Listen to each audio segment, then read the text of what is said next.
Alright, so today we are out with the S8 and I was sent this E85 Flex Sensor bypass module by Boost Leak Testers to try out and make a video about. So that's what we're going to be doing today. So basically what we got here is this little module here. Looks like we got all the parts here. We'll just go over the picture. So the idea of this is kind of two-part. One, it completely holds your ethanol sensor and keeps it from potentially blowing one of the lines off. If we look here on my content sensor, we can see that it's got the plastic right down in there, plastic quick connects. There have been a few people that have experienced these blowing off, and then you have fuel spraying all over your engine. So that's the one thing that this thing does, as well as it allows the ethanol or your fuel to go directly through, as well as just bypass or just send a small amount through the sensor. So we'll get it assembled and go from there. Alright, so first of all, we got our directions here. See the pieces. Very nice drawing here. How to mount it, all that good stuff. Yourself some more room here.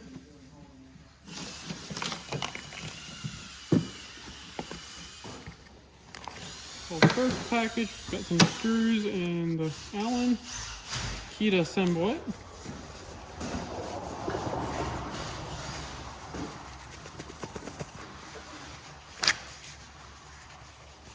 First half of it, very nice billet. The second half here.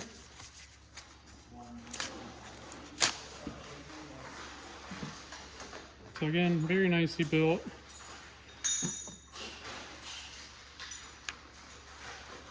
So if we look at the directions a little better, but I'm assuming that's how it goes together.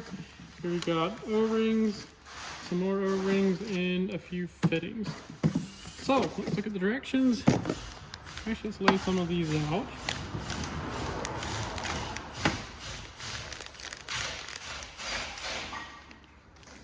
Alright, so we got a nice assortment here. We got -8 and we've got -6, as well as a plug here. So if your fuel line is a -8, you're all set, or if it's a -6, it's all set. In our case, I got a -6, so we're going to be using those.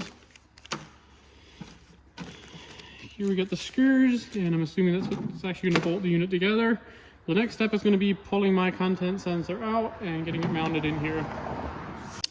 Okay, so I've got my sensor removed from my car, and this is the current setup. I basically got these quick connect to -6 on here, and like I was saying before, plastic connections here, there is a slight chance that these can fail, blow off of here, and start spewing fuel. So on our application, the 40T, that's probably going to be the #1 benefit. I know a lot of people say the sensor can flow 1,000 horsepower worth of E85 through it. I'm sure it can. However, on a platform like this where you are fuel limited, every PSI that you can gain is going to be a gain in the long run. So the two things are going to be encapsulate the sensor, it can't blow out, and majority of your fuel could bypass straight through the unit here, and only a small percentage goes through the sensor to actually get the content. So for now, I'm going to get this disassembled, get the sensor installed into here, and go from there. Alright, so unfortunately my assembly video got cut off, but here's what we have.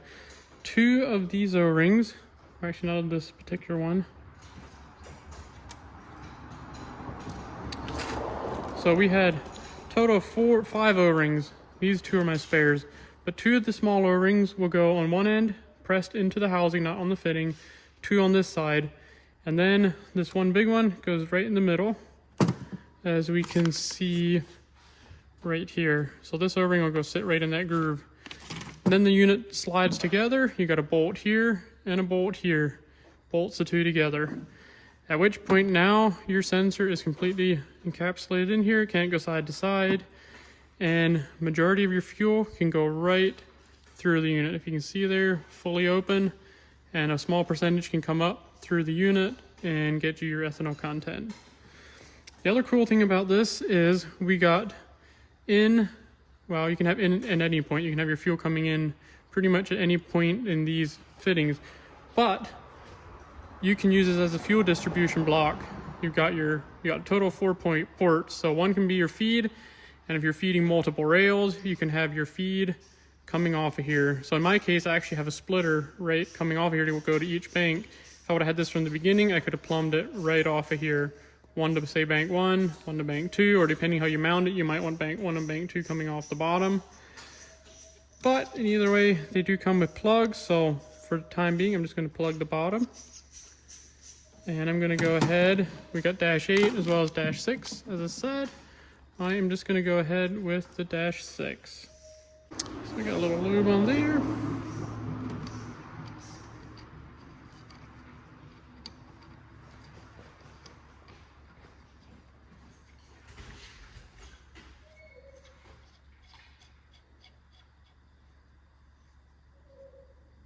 So just like that.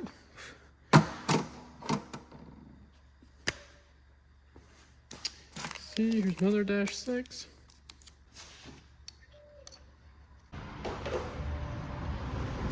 Alright, and just like that, we'll just need to torque everything down, but that is our finished assembled unit, and then we'll go ahead and put it in the car. Alright, so here we got it installed in the car. This is probably where I'm going to leave it for the time being. Just kind of tucked up against the coil pack or the coil harness there. So here we have the splitter, and if I were doing this from scratch, I would have been able to just pop off the bottom with a 90 on the one and one off the top here, but since I had this all ready to go, we're just going to use it. So now all we gotta do is do some logs, just see if there happens to be any difference at all or not. But for now, I know that sensor is never coming out of there.